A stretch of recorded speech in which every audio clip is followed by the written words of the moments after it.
right, so but nonetheless, here we go. we're looking alive. All right, it's going to be Ryu versus Sonic. Would not expect anything different between these two players.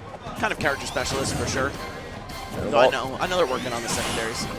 While this matchup in particular isn't well liked by Gen and many Ryus with good reason, Sonic having a ton in his kit to be able to pressure through Ryu and all around just disrespect the combo game that Ryu brings to the table, Gen's one of those players who really looks to push forward the meta of his character despite how bad the matchup looks. Well, we were watching 6WX versus Ling Ling. We were talking about how Peach struggles to catch up with Sonic and make up for those deficits, right? But I feel like Ryu's got that problem only 10 times worse. Doesn't even have a float to hover over spin dash. You know, you kind of got to meet him head on. He does have the focus attack dash cancel. And if FADC movement as good as Gen's would able to put him on this pedestal of play that we can place him on, I feel like it's going to help him a little bit, but he's going to have to still put in that work as JaKal's aggressive movement has been phenomenal, being able to wall out Gen. Yeah, JaKal looking really good right now, and there is, I believe, a South Jersey Ryu named Dyla who's pretty good. So, again, having that matchup experience can be really important. New York's Sonic supply is pretty low, right? Cyberman is the only one that comes to mind immediately. Yep. We have Cyberman, and after that it's sort of a slippery slope. Yeah, so Gen, I don't know if he's used to fighting a character, or Sonic rather, on a level like JaKal's. And again, kind of that new blood of getting good, right? When you're in the new school of players that just came up, your playstyle is usually pretty unorthodox and not exactly what the meta was shaped around beforehand. So I want to see what kind of unique stuff JaKal can bring to the table. I know Gen recognizing the danger of the situation, sitting at a fairly decent percentage deficit to JaKal. However, just hit him with his face. Yeah, just swing that head. Reach Gen's going to have to work off of a really bad stock deficit now as JaKal is able to patiently wait for the approach. Sonic like craned his neck for that one out there in the boundary. Had to stick his chin out a little bit for it. Right. Really wanted it. Absolutely. And man, I saw Gen throw that forward smash. You know what is always going to follow. Every time a Ryu whiffs that forward smash, I swear they just go for the show Ryu right after. JaKal, though, able to catch the gap in between it. Forward smash definitely a little laggier than the Ryus would have you believe. After they throw Shoryuken out all the time, you can definitely punish in between that. Yo, he's just going to do it. Raw Shorty was going to allow Gen to take this back up. Movement looking crisp, sitting at 41%. This is still a very doable matchup for him. However, JaKal only being able to be caught on that one slip-up. Aside from that, his movement has been looking really good in how he's forcing the approach from Gen. He's forcing out these interactions where he wants them, be they center stage, as we're seeing now, or right to the ledge. Wherever he wants, he's dictating this momentum. And we could see a couple hits from Gen really mean something here. It just needs to get the opening. Unfortunately, a dash attack isn't exactly the combo starter you need. There we go, trapping him after the down throw. All right, solid near 40%. But I mean, with the kill power Ryu brings to the table, that's still actually pretty scary. Oh, and the homing attack actually saved Ryu, just not mobile enough to get in there and punish. Not quite sure what left Gen vulnerable there, but JaKal taking full advantage of it and being able to take game one. Sonic uniquely has a pretty good amount of multi-hit attacks to deal with focus attack as well, that up smash being one of them. Could see that more than in Sonic's usual matchups for sure, just because Ryu loves to press focus on the way down. Sonic is able to catch him too. And also forward air. Just cut right through the focus with that, up air, you know, got a lot of different ways to beat that. And I feel like, of course, that's not the matchup against Ryu by any means, right, being able to beat focus, but it certainly helps a lot.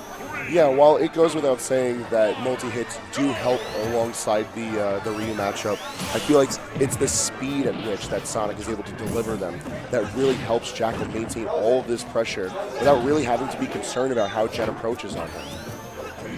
Yeah, Sonic also just has the privilege of being able to chill out, and you know, once he has that lead on Ryu, it can get really bad. But I want to say the same holds true in reverse. If Ryu takes the first stock, for example, or a solid % lead, Sonic is definitely going to be scared to go near him. And Ryu has some chunky limbs, even though Sonic's real quick and can get the whip punishes. If you're placing those hits right, you won't be whiffing. Wow, he rolled along with him with spin dash. That was super funny. Just try to keep up with that movement any way you can. Jen trying to at least make sure that JaKal doesn't run away with too much of this momentum, too much of the control. He still wants to have some sort of a presence on the stage despite going just trade for trade with JaKal, because at the rate things are going, JaKal's looking to take that stock and he's trying to do it with the forward smash, but not going to be enough just yet. Roshoiru once again going to be putting Jen on top. Yeah, I don't know if I like that from JaKal. He just went in headstrong with that Shoryu, or that spin dash rather, met a Shoryu on the way. Oh, I don't know if that was smash DI or if he just caught a lucky break falling out of that, but if it was intentional, Jen, you're a genius. He's got to be able to take his lucky cuts where he can, and being able to escape the pressure of that forward air is really going to help to mitigate this pressure that JaKal builds up. You've seen him use a lot of forward air, and if Jen's managed to catch onto that, he's going to be able to use it to his advantage so that he can try and escape, try and bait it out even.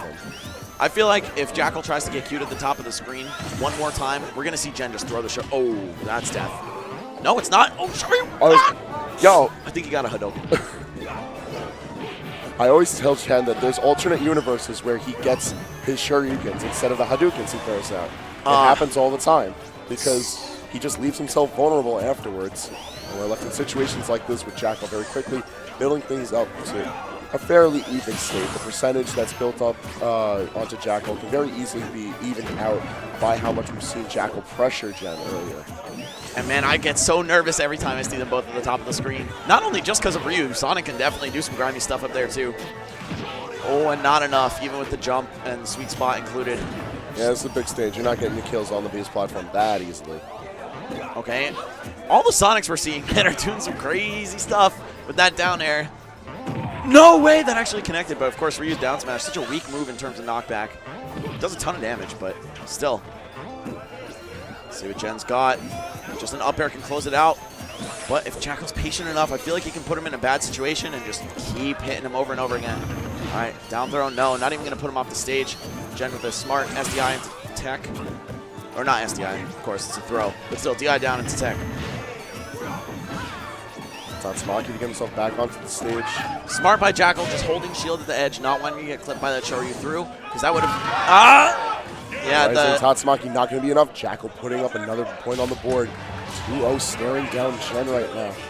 Yeah, that was pretty tough, man. I was thinking the whole time, like, even though Jen has this huge lead, and even though he's going to die to the next Shoryu, if Sonic, or really anyone, puts Ryu off the stage too high in the air or without a jump or something, it could get really ugly really quickly. Even though he's got all that survivability, of course, Sonic's forward smash is still strong enough to kill him. And yeah, that Tatsu, man, if you force Ryu into Tatsu, it should be GG's. There should never be a time where you're letting Ryu get back after a Tatsu off stage. There's so much time to punish it. Especially as Sonic.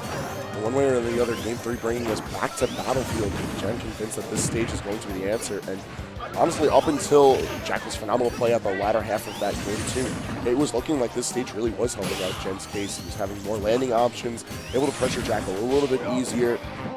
Overall, I could see why the stage would work out, but those big blast zones really coming in as a bane as well.